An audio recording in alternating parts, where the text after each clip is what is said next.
Olá, queridos. Estamos aqui de volta, meditando na carta que mudou o mundo, na nossa 19ª mensagem sobre a Epístola aos Romanos, né? Esse tratado da doutrina cristã fantástico. Como nós precisamos cada vez mais saber a doutrina cristã, porque é a base da nossa fé. É importantíssimo para a nossa vida, né? E essa carta tem dentro dela está toda a doutrina cristã. E hoje nós vamos falar sobre o título da mensagem é As Duas Cabeças. Nós estamos aqui na metade do capítulo 5 e vamos estar falando do verso 12 ao 17 hoje, né? Novamente, o título é As Duas Cabeças. Romanos, ela apresenta para nós um panorama fantástico da extensão universal que o pecado trouxe sobre a humanidade, trazendo culpa, todas as síndromes, todos os vícios, todas as maldades, conflitos, guerras, tudo que você imagina que existe de terrível no mundo vem do pecado e da culpa. E Romanos mostra que Deus agiu de forma gloriosa e suficiente por meio da sua graça justificadora através da pessoa de Jesus Cristo. Romanos traz uma radiografia fantástica, né? Demonstrando que a humanidade desceu à profundidade da degradação humana. E a humanidade, uma nova humanidade, está surgindo, sendo levada às alturas pela misericórdia divina. Em Romanos 3,9 fala que todos pecaram, todos foram destituídos da glória de Deus. Então, em Romanos tem duas classes, né? A primeira classe é causada pelo pecado e a culpa no coração humano. E a outra classe é a classe que a graça salvadora de Deus fez por meio da fé. A primeira, que é terrível, pertence a uma cabeça, a cabeça da velha humanidade, que começou com Adão. Adão é chamado a cabeça da velha humanidade. A segunda pertence a cabeça da nova humanidade. Deus cuidou disso tudo por meio de Jesus Cristo. Jesus Cristo é a resposta para toda necessidade humana. O critério de Deus foi: ele nos tirou do caminho da morte e colocou Cristo, que passou a ser o nosso substituto, que morreu a nossa morte, para que possamos viver a vida dele. Houve duas substituições. A primeira, na cruz do Calvário, que assegurou o nosso perdão. A segunda está em curso, que nós demos na última mensagem, quando nós falamos do Seminário do Espírito Santo. Ouça lá no canal, por favor, irmãos. Ouça, compartilhe, né? A segunda está acontecendo no nosso interior. O Espírito Santo de Deus vem assegurar a nossa vitória que vai acontecer com a volta de Cristo. Em todos os nossos problemas, Deus resolve dando seu Filho. Tudo que nós precisamos é de um Deus recebível. Jesus Cristo é esse Deus recebível. O poder do pecado, irmãos, é um poder que a gente não consegue imaginar. Ele opera em mim de uma forma terrível, opera em você. Nós precisamos ser libertos desse poder. Esse poder veio pela desobediência. Esse poder nos separa de Deus. Esse poder cria culpa. Não só isso, ainda tem o fato de esse poder dar permissão para que Satanás nos acuse diante de Deus. Deus vem, eu recebo o perdão desse poder, o perdão do pecado por meio do sangue de Cristo. O sangue de Jesus foi a solução para tudo que nós fizemos no passado. A solução, Jesus atuou em 3 campos. No campo do pecado, que é um poder que a gente só vai compreender realmente como ele é destruidor quando nós estivermos na glória.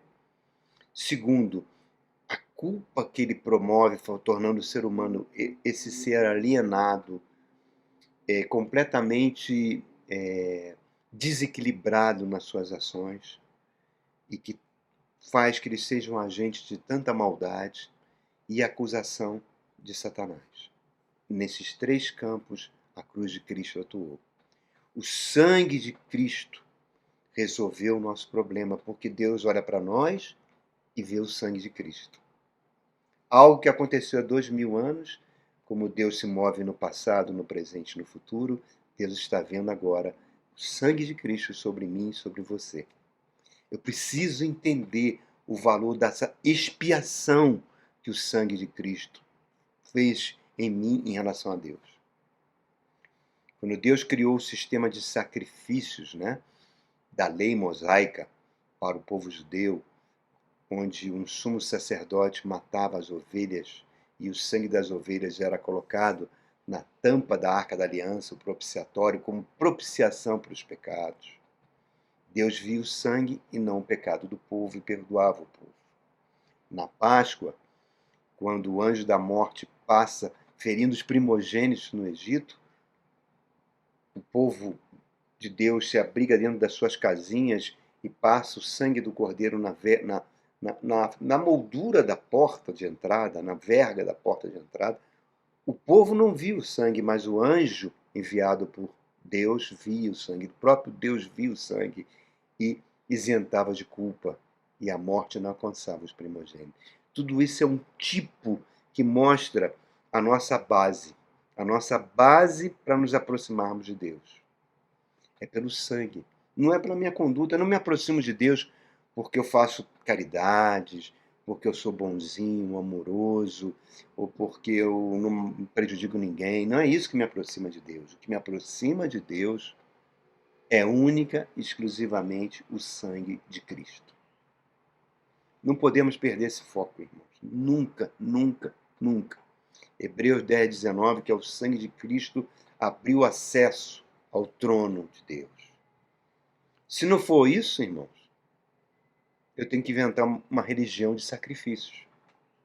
Por isso que você vê tantas religiões com tantos tipos de sacrifícios, né? Subir à igreja da Penha de joelho para pagar promessa, segurar uma multidão, uma corda ali do Círio de Nazaré e correr pelas ruas, como se aquela corda, se aquela escadaria fosse me libertar. Ou então uma igreja neopentecostal que pede o seu carro como sacrifício, a sua casa como sacrifício, que você ofereça, venda e ofereça o dinheiro para a igreja para receber uma bênção. Reparem como todo esse sistema não tem nada a ver com cristão, com o sangue de Cristo. Olhar para minhas fraquezas não vai me fazer uma pessoa mais forte. Arrepender das minhas maldades não vai me fazer uma pessoa mais santa. O que eu preciso é do sangue de Jesus Cristo que me purifica de todo pecado. Ele é a minha suficiência. Ele permite e propicia que Deus, por isso que vem o nome propiciatório, né? Porque ele propicia que Deus ande do meu lado contra as acusações de Satanás. Está lá em Romanos 8. Quem tentará acusações contra os filhos de Deus? Quem nos separará do amor de Cristo? Será anjos, potestades, principados? Não. Nem a vida, nem a morte. Nada pode nos separar do amor de Deus que está em Cristo Jesus. Então, vamos ler agora Romanos. Olha só, irmãos, um instantinho aqui. Eu vou ler o versículo 12 para você, que está na nossa Bíblia. Romanos 12 diz assim, ó. Romanos 5,12. Quando vamos estar falando agora do tema das duas cabeças. Portanto, da mesma forma como o pecado entrou no mundo por um homem e pelo pecado a morte, assim também a morte veio para todos os homens, porque todos pecaram. Mostrando que o pecado de Adão fez que esse pecado fosse transmitido para toda a humanidade. Olha só que coisa terrível, irmãos. Que coisa terrível. Vamos meditar um pouco sobre isso, tá? Aqui no verso 12. O que ele está falando? Há um elo. Aqui nós vemos as duas grandes metades de Romanos acontecendo. Paulo está fazendo agora uma analogia entre Adão, que ele chama de cabeça velha humanidade, e Cristo, a cabeça da nova humanidade. Os dois cometeram um ato que mudou tudo. Por isso eles são cabeças da raça humana, né? O ato de desobediência de Adão trouxe morte e pecado. Entraram no mundo, foram transmitidos de pai para filho, de pai para filho, de pai para filho, pela semente de Adão, pelas relações sexuais. Esse DNA do pecado foi entrando em todo ser humano, né? E um outro ato, o ato de obediência de Cristo na cruz do Calvário, né, mudou toda a história da raça humana. Olha que coisa fantástica. Nós somos seres espirituais habitando um corpo de carnal, habitando uma existência terrena. Toda a humanidade está conectada espiritualmente, irmãos. Todos nós estamos conectados. Se eu cometo um pecado, esse pecado vai afetar todos que estão ao meu redor. Né? Imagina você indo para um banco, está lá na fila do banco, do caixa do banco, e de repente entra um homem com uma metralhadora para assaltar aquele banco, há um descontrole, ele sai atirando e mata várias pessoas. Quer dizer, o pecado daquele assaltante vai afetar a vida daquelas pessoas que estavam ali, que vão pagar pelo pecado dele, vão morrer. É aquele adolescente que entra na escola com armas e sai matando várias pessoas. O pecado daquele adolescente vai ser transmitido para aquelas várias crianças inocentes ali. Isso é o poder do pecado. É aquele pai de família que começa a se viciar em pornografia, daqui a pouco a sua mente é completamente transformada e alterada, ele começa a considerar o adultério e até o incesto como coisas normais. E nós temos a destruição familiar. Repara, o ato de uma pessoa vira desgraça do outro. Isso tanto em termos individuais quanto em termos coletivos. O Brasil, o nosso país, é conhecido por ter um povo alegre e hospitaleiro, mas é um dos países mais violentos do mundo, irmãos, e mais desiguais do mundo, né? Isso é um fenômeno que não começou hoje. A história, se você quer entender o que nós somos hoje, você tem que olhar a história. O Brasil foi o último país do mundo a abolir os escravos. Ele fez uma escravidão terrível com os indígenas e depois com os povos que vieram da África, né? A mentalidade era que os escravos não eram seres humanos, podiam ser usados até a morte. E isso entrou no DNA desse povo. A abolição não trouxe melhoria para o povo, para os negros que viviam no país, né, que eram escravizados e seus descendentes. A abolição, pelo contrário, acabou piorando tudo, porque não teve emprego, não gerou casa, não gerou moradia, só sobrou fome, desemprego, morar em péssimos lugares. E isso veio passando. Pegar um exemplo aqui, né? Salvador, que é conhecida como a terra do carnaval, ali em Salvador é a cidade onde acontece o maior índice de mulheres grávidas, espancadas e mortas. Não é uma contradição, irmão? Terra da alegria, terra dos trielectos, dos abadás, ter tanta maldade ali presente? Isso é o pecado. Isso acontece no Brasil todo, como um todo, irmão. Nós tivemos aí toda essa tragédia do povo Yanomami e outras coisas acontecendo. Mas vamos lá. A igreja poderia ter mudado isso com a pregação do evangelho? Claro, claro que o evangelho poderia ter mudado isso. Poderia, mas não mudou. Por que ela não mudou? Porque ela se corrompeu. Ela se corrompeu numa busca por prosperidade, numa busca por poder político. Então, a mensagem do evangelho ela ficou debaixo de Adão e não de Cristo. E esse fenômeno não é só no Brasil. É um fenômeno que se alastra para o mundo todo. As igrejas nos Estados Unidos também, a igreja no Canadá, igrejas na Europa. Esse é o poder do pecado. O pecado tem um poder que, se não houver arrependimento e confissão de pecado, ele arrasta tudo que está ao redor dele. Todo mundo entra no mesmo barco, porque ele é um princípio espiritual dominante. que causa a morte. Então o sangue de Cristo ele nos perdoa. Por quê? Porque Cristo não nasceu de uma relação sexual entre um homem e uma mulher. Então Cristo nasceu sem pecado. Então ele assumiu o nosso lugar na cruz do Calvário, né? E aí nós recebemos a justiça de Cristo. Mas a fábrica de pecados continua aqui, irmão. Aquela pregação sobre o seminário do Espírito Santo, novamente, vai lá ouvir, né? Esse ciclo vicioso que nós temos de pecar, essa fábrica precisa ser fechada. E Deus proviu isso com a obra da cruz. A carne tem que ser subjugada. Mas vamos continuar, Romanos. Olha agora o verso 13 e 14. Vamos ver aqui o que o apóstolo está nos contando. Olha que coisa maravilhosa. Ali vai falar agora da lei de Deus, né? Pois antes de ser dada a lei, o pecado já estava no mundo. Mas o pecado não é levado em conta enquanto não existe a lei.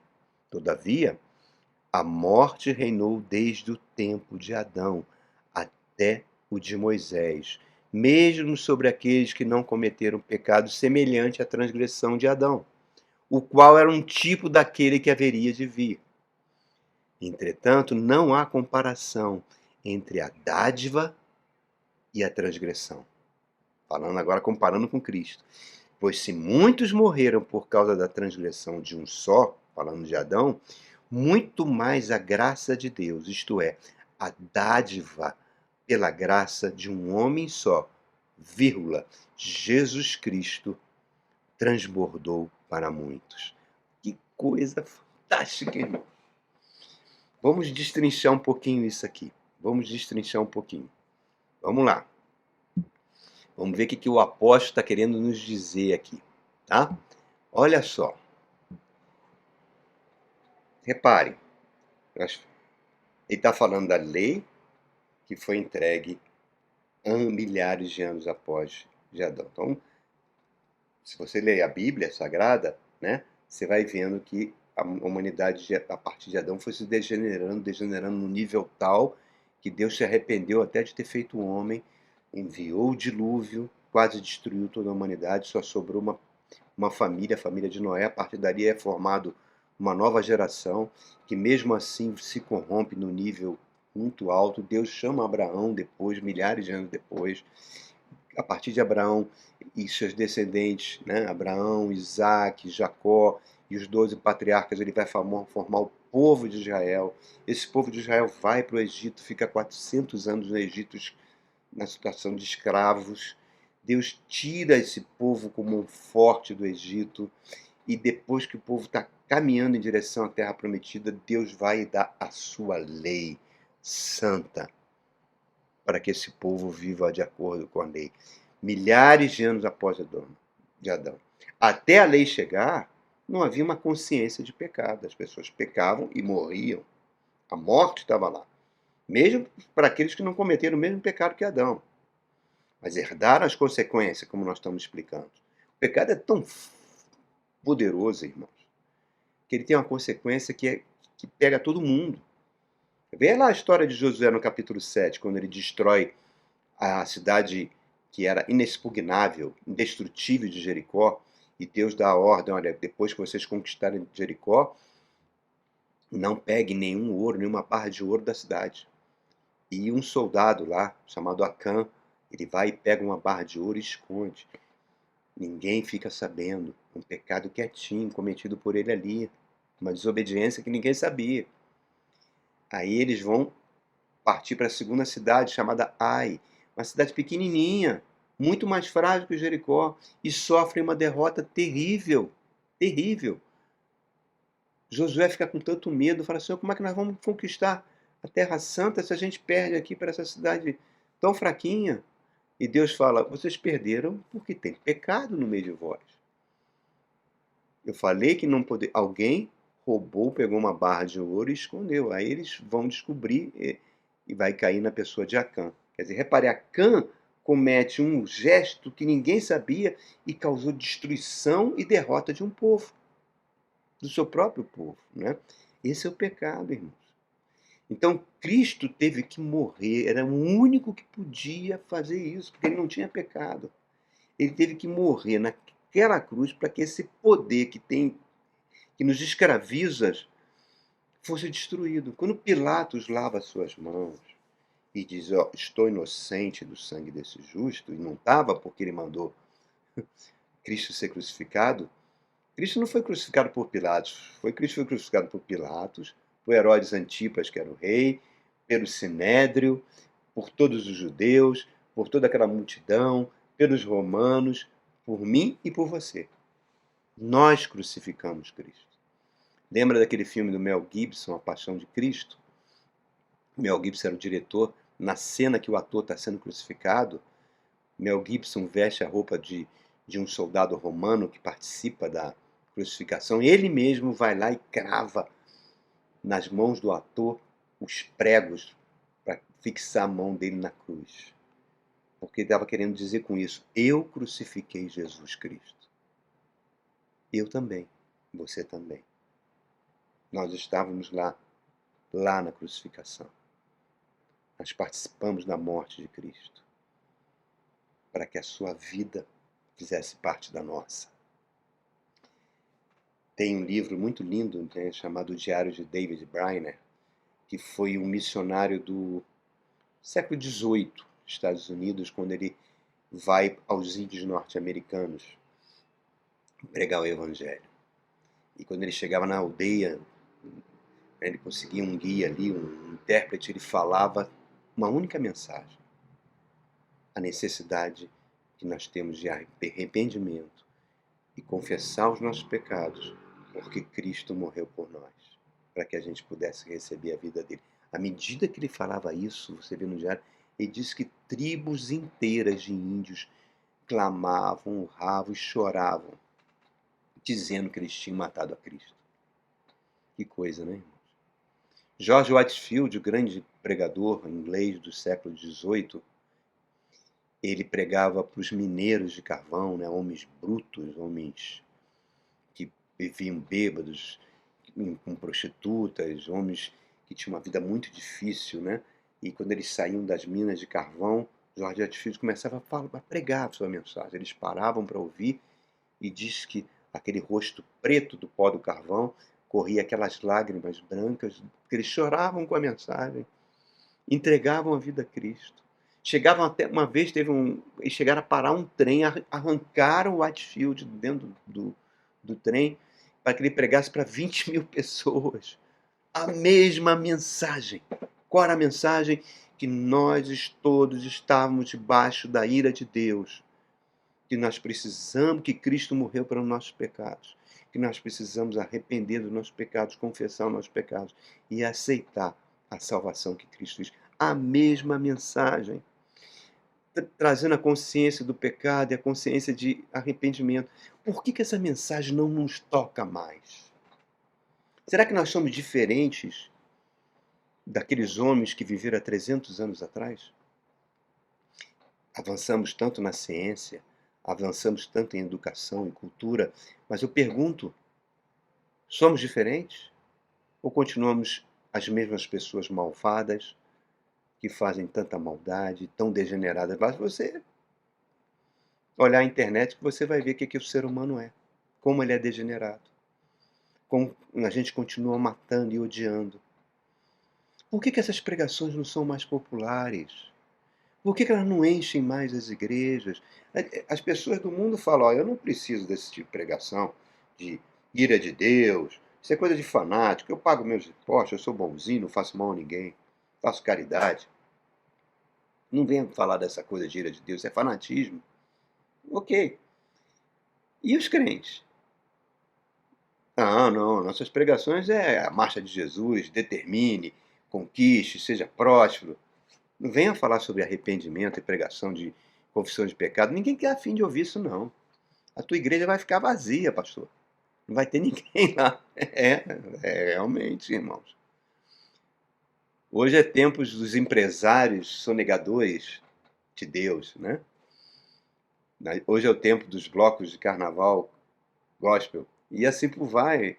Irmão, não tem nada contra a alegria. Nada contra a alegria, contra a festa, não. Celebração, música, nada contra. é coisa da vida, do viver. Mas observem, irmãos, um grande pregador da Argentina, ele foi convertido por um missionário que foi para a Argentina, do país de Gales.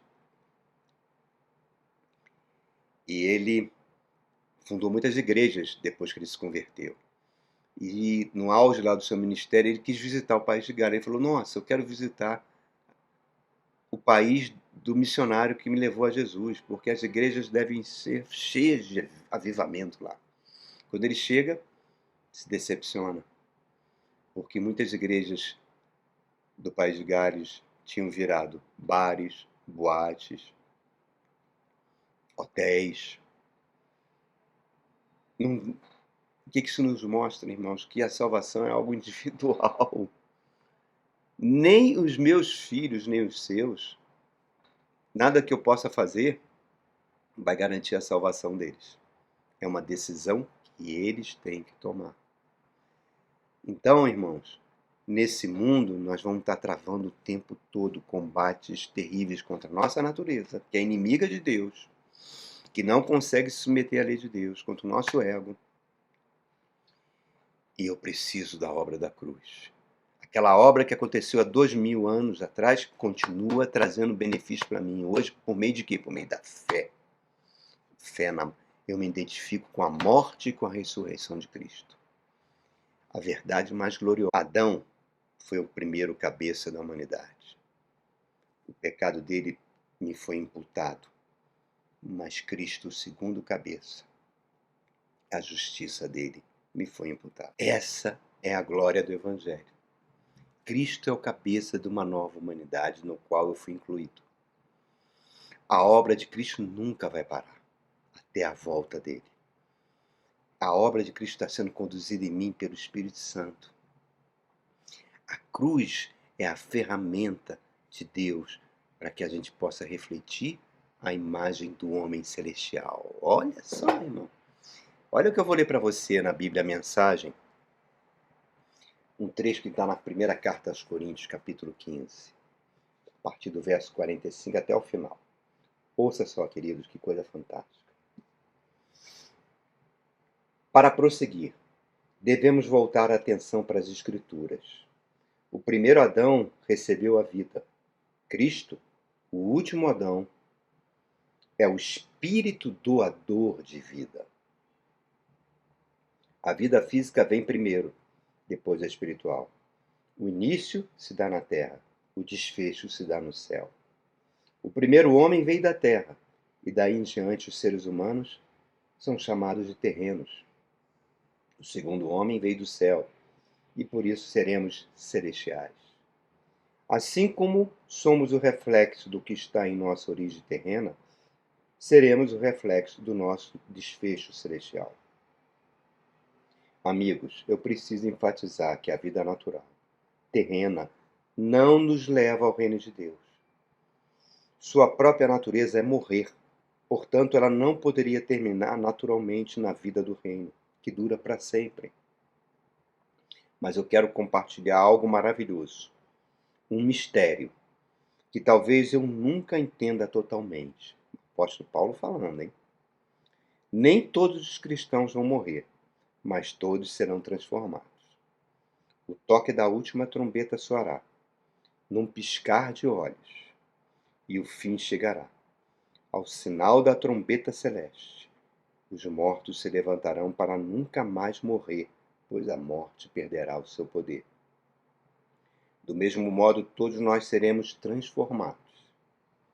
Na ressurreição será assim: o que é perecível será substituído pelo que é imperecível. O mortal substituído pelo imortal. Então fará sentido o ditado: finalmente foi a morte derrotada pela vida. Ó morte, não está agora vencida? Ó morte, quem temerá a que era tão temida? Lindo, né, irmão?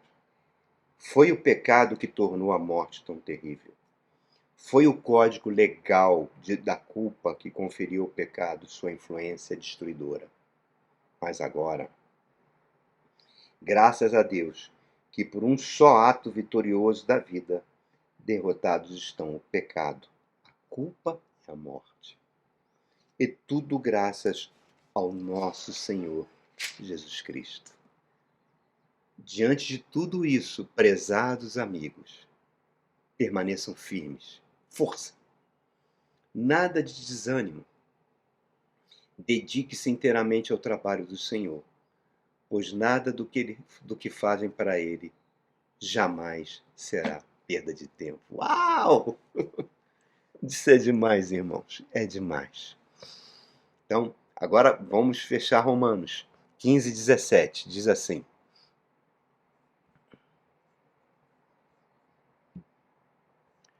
Entretanto, não há comparação entre a dádiva e a transgressão. Pois se muitos morreram por causa da transgressão de um só, muito mais a graça de Deus, isto é, a dádiva pela graça de um só homem, Jesus Cristo, transbordou para muitos. Não se pode comparar a dádiva de Deus com a consequência do pecado de um homem. Por um pecado veio o julgamento que trouxe condenação, mas a dádiva decorreu de muitas transgressões e trouxe justificação. Se pela transgressão de um só a morte reinou por meio dele, muito mais aqueles que receberam de Deus a imensa provisão da graça e a dádiva da justiça reinarão em vida por meio de um único homem, Jesus Cristo. Ai, irmãos, coisa fantástica. Isso é lindo demais, Romanos é lindo demais. Ele está falando aqui para mim e para você das duas cabeças, né? As duas cabeças da humanidade. Dois atos que mudaram tudo. Um ato de desobediência, de Adão, trouxe pecado e morte. Um ato de obediência, que foi a cruz do Calvário, trouxe um novo nascimento e vida eterna. O pecado continua sendo insaciável. Ele usa a nossa natureza, a nossa alma, o nosso corpo.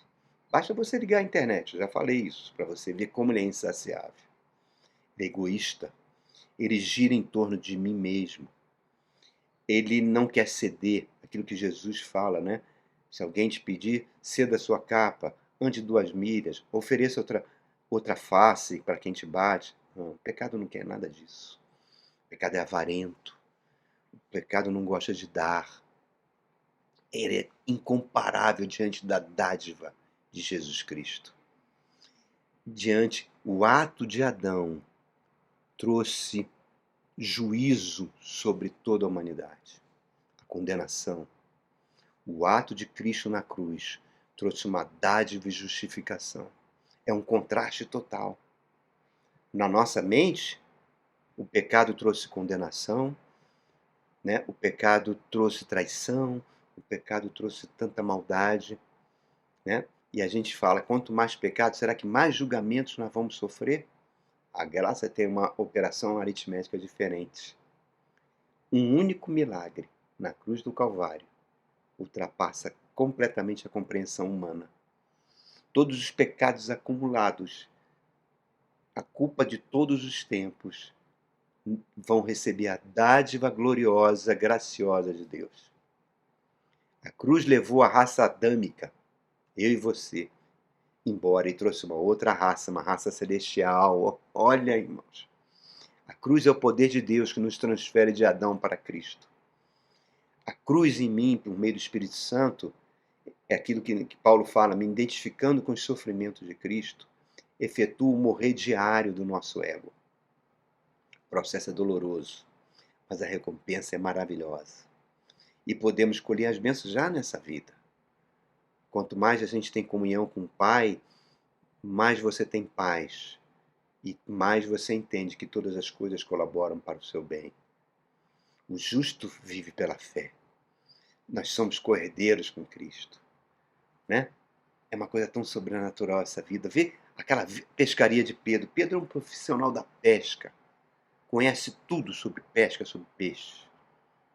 Ele passou a madrugada toda tentando pescar com seus amigos e não pescou nada. De manhã ele está lavando as redes, Jesus chega na praia, pede emprestado o seu barco para poder se afastar da multidão e pregar para a multidão. Ele fica sentadinho no barco, pregando. E quando dá meio-dia ali, por volta de meio-dia, ele chega para Pedro e pergunta: Pedro, você pescou alguma coisa? Não, eu não pesquei nada, madrugada toda. Então faz o seguinte: pega o teu barco, vai para lá, ó, e lança a rede. Aí Pedro praticamente disse o seguinte para o Senhor: olha, Senhor, de pesca manjo eu vivo de pesca, essa é a minha vida. Desde que eu me conheço como ser humano, eu conheço tudo sobre peixe. Meio-dia não tem peixe no mar. Os peixes estão todos intocados. Não tem. É impossível a gente pescar.